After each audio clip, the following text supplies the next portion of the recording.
presented by Albina Recording Studio, Simrao. DJ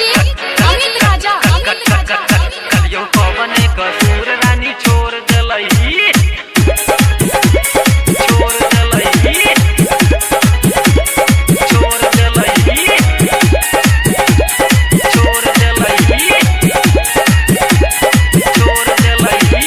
जाई छे त जोगे रनिया तू हमार जाई छे त जोगे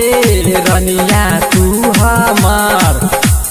काहे प्रीतिया देलही तू ऐसान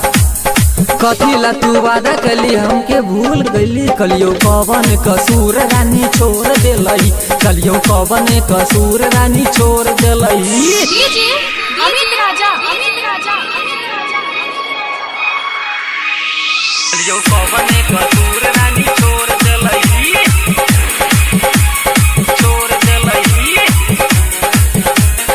छोड़ जलई छोड़ जलई छोड़ जलई तू न समझ ले हमरा के यार गे सच कहै छियौ तोरा से प्यार गे तू न समझ ले हमरा के यार गे सच कहै छियौ तोरा से प्यार गे सही कहै छियौ रानी गे बात मान ले जानी गे कबो न गलती करिए ऐसा दिल भर मोरे जानी गे जाइ छे जोगे तू रानी हमरा भूल गेलई किए खातिर गे रानी हमरा भूल गेलई DJ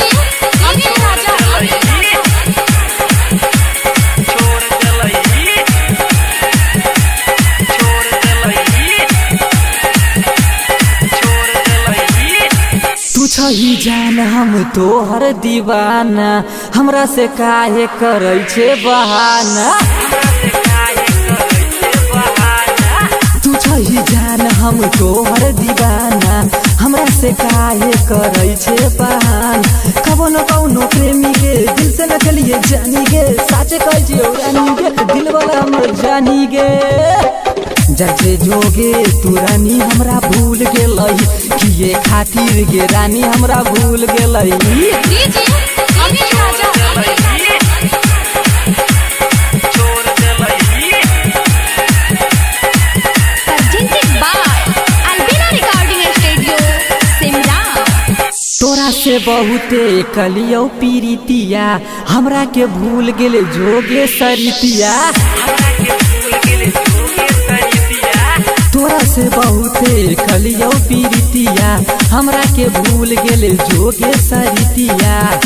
अब बिकिया के दिल के सताई देलई जाइ छे जोगे तू रानी हमरा भूल गेलई किए खातिर गे रानी हमरा भूल गेलई जाइ छे जोगे तू रानी हमरा भूल गेलई